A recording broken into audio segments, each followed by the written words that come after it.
ये कहानी है एक बूढ़े मजबूर पिता की है। एक गांव में एक आदमी रहता था जो बहुत बूढ़ा हो चुका था, जिस वजह से उसे कम दिखाई देता था और बहुत कमजोर हो गया था। इसलिए अपनी बची कुची जिंदगी अपने बेटे के साथ बिता सके इसलिए शहर में रह रहे उसके बेटे के घर रहने चला गया। बेटा एक शहर के छोटे मकान में रहता था। मकान तो उसका छोटा था लेकिन उसके अंदर जो चीजें थी वह महंगी थी। उस मकान में बेटा, उसकी पत्नी और उनका एक 5 साल का बच्चा, ये छोटा सा परिवार साथ मिलकर रहता था। बूढ़े पिता के आने से उनके परिवार का एक सदस्य और बढ़ गया। ये पूरा परिवार रोज सुबह शाम डाइनिंग टेबल पर साथ में खाना खाया करता।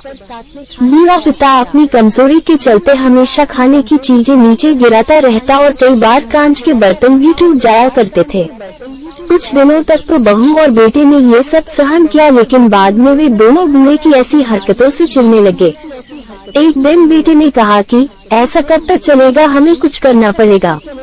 उसकी पत्नी भी इस बात से सहमत हुई। अगले दिन बेटा कहीं से एक पुराना मेज लेकर आया और घर के एक कोने में उसे लगा दिया और अपने पिताजी से कहा कि आप यहीं पर बैठकर खाना खा लिया कीजिएगा।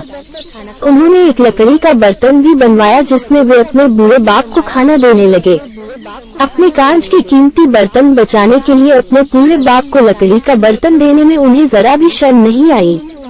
अब खाने का समय जब होता तो बूढ़ा बाप एक कोने में बैठकर खाता और बाकी का परिवार डाइनिंग टेबल पर खाना खाया करता। डाइनिंग टेबल पर बैठे बैठे दोनों पति पत्नी कभी कभी अपने बूढ़े बाप की तरफ देख लिया करते।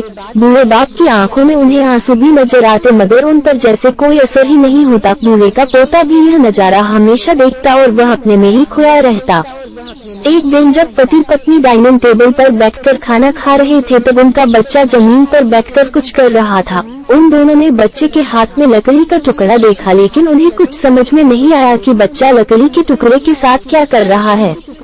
जब बच्चे के पिता ने उसे पूछा कि बेटा आओ खाना खा लो, तुम नीचे बैठकर क्या कर रहे हो, तब बच्चे ने भोलेपन से कहा, अरे मम्मी पापा, मैं आप दोनों के लिए लकड़ी का बर्तन बना रहा हूँ ताकि आप लोगों को जब आप बूढ़े हो जाओ तो दिन में खाना दे सको। अपने नादान बेटे द्वारा दी गई यह सहज बात दोनों के दिल में तीर की तरह उतर गई। दोनों एक दूसरे का चेहरा निहारने लगे। बिना कुछ कहे ही दोनों की आंखों में पानी आ गया और उन्हें अपने भविष्य की किताब अपने आंखों के सामने खुलती हुई नजर आई। उन्हें समझने में ज्यादा देर नहीं लगी कि अब उन्हें आगे क्या करना पड़ेगा। अगले दिन कमरे के कोने से वह पुराना मेज हट गया और अब बूढ़ा पिता और बाकी का परिवार साथ में मिलकर फिर से खाना खाने लगे। बूढ़े की कमजोरी की वजह से हो रही गलतियां भी अब किसी को नहीं चिढ़ाती थी। दोस्तों, ये कहानी हमें बताती है हर वो पत्ता जो आज हरा है वो कल सूखेगा और डाली से नीचे भी गिरेगा। इसलिए हमें अपने बड़े बूढ़ों का हमेशा ख्याल रखना चाहिए और हमें हमारे माता पिता और बुजुर्गों के साथ वैसा ही व्यवहार करना चाहिए जैसा हम चाहते हैं कि हमारे बूढ़े होने के बाद हमारे बच्चे हमारे साथ करें। ये कहानी कैसी लगी हमें कमेंट करके अवश्य बताएं। अगर आप चैनल पर नए आए हैं तो चैनल को सब्सक्राइब करें, वीडियो को लाइक करें। वीडियो देखने के लिए आपका धन्यवाद।